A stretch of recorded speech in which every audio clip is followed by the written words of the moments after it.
अस्सलाम वालेकुम दोस्तों, क्रिकेट की ताज़ा तरीन अपडेट हासिल करने के लिए मेरे चैनल को सब्सक्राइब कर लें।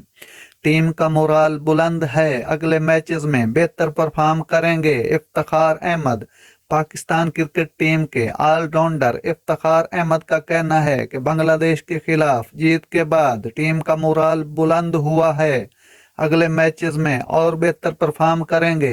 वर्ल्ड कप खेलने के लिए भारत में मौजूद पाकिस्तान क्रिकेट टीम के ऑलराउंडर इफ्तिखार अहमद ने मीडिया से गुफ्तगू करते हुए कहा कि हमारे हाथ में मेहनत करना है, पूरी टीम मेहनत कर रही है, हमारा भरोसा अपनी मेहनत पर है। उन्होंने कहा कि मेरा जो रूल होता है मैं उसके मुताबिक खेलता हूँ, प्लान के मुताबिक इब्तदाई लम्हात में बॉलिंग कराने आता हूँ। हम पूरी कोशिश करेंगे कि टॉप 4 में आए। हमारे जहन में है कि हमको अपना रन रेट भी बरकरार रखना है। नाजरीन, ऐसी अच्छी अच्छी खबरें सुनने के लिए मेरे चैनल को सब्सक्राइब कर लें। अल्लाह हाफिज।